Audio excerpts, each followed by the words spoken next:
صفات حسيتي بيها؟ يعني تمالي بنتكلم عن زمن الفن الجميل، زمن الاخلاق الحميده، بنتكلم على ان الوقت دلوقتي والاخلاق دلوقتي ما بقتش زي زمان. حضورك في الميدان حسسك ان انت فعلا الاخلاق والطيبه والمميزات الجميله اللي كنا بنبحث عنها موجوده، القيم الجميله كلها؟ والله اكتر، والله اكتر. كنت بلف في وسطهم، ولاد ناس متربيين قوي، عيال مثقفه فاهمه، حقيقي حقيقي. تحس انهم مظلومين قوي ومطحونين قوي وشباب ضايعه قوي، لكن في احترام. ولا يقول لك مش عارفه تحرش ولا ابدا ابدا. بلف معاهم واخدهم في صدري وطبطب عليهم، وبعدين بيطالبوا بحقوقهم يا ناس. الشاب من دول يتخرج وتطلع عينيه ويقعد جنب امه وابوه يصرفوا عليه، وساعه ما يجي يتجوز ما يلاقيش، وساعه ما صاحب بنت يتحرش بيها يسجنوه. طب يروحوا فين؟ الشباب الطيبين الحلوين المتربين دول متربين على مصل وقيم عظيمه جدا، اسقف لهم وبحطهم جوه قلبي وبمشي ابوس ايديهم في الميدان. شباب تفخري بيهم. بتقعدي معاهم ايه المواضيع اللي ممكن تبقى ما بينك وما بينهم؟ بيسألوكي عن ايه؟ بيكلموكي عن ايه؟ بيقولوا لي عايزين بس نعيش. حرام يا اختي، مش طايلين يعيشوا. عايزين يعيشوا. يعني واحد منهم جه قال لي، لقيته شيك قوي واقف كده، قلت له انت جان سينما ولا ايه؟ وهزرت معاه كده. قال لي بس صايع. قلت له اوعى تقول كده.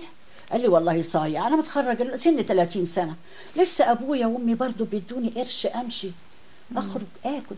نفسي انا دول عواجيز، نفسي انا اشتغل كده واجي اخش عليهم بحبه فاكهه باكل. عارفه كل واحد له قصه تعيط لها.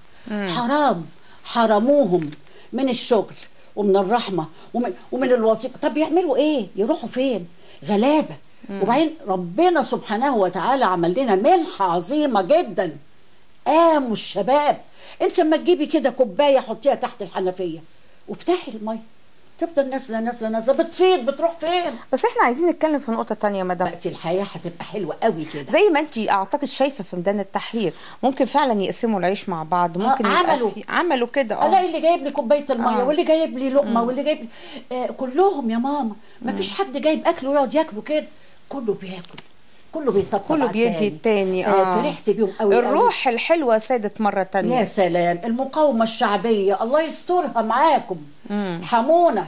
بقيت واقفه في البلكونه بتاعتي، انا ساكنه في شارع عدلي في وسط البلد، الاقيهم ابص على كذا مفرق كده واقفين يا حبايبي بيترعشوا بالليل عشان يظبطوا العربيات اللي عشان يحسسوكي بالامن والامان اللي غاب هو كمان. وحسسونا بالامن والامان يا حبايبي. بقيت انزل لهم واشكرهم والله.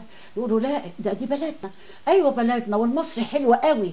انا سافرت بلاد العالم ما لقيتش اجدع ولا اعظم من المصري في الغربه فعلا. الحقيقه فعلا يعني. صفات الانسان المصري ما فيش منها. انت كاتبه انا مصري انا حر. طبعا طبعا طبعا. والله اتمنى تراب الارض اكحل بيه عينيا اللي نزل عليه دمهم ده. شيء جميل قوي. وبعدين بس بقول لهم بقى ايه، عايزين الحنيه بقى، نبقى حنينين على بعض، عايزين مصر ترجع حلوه مره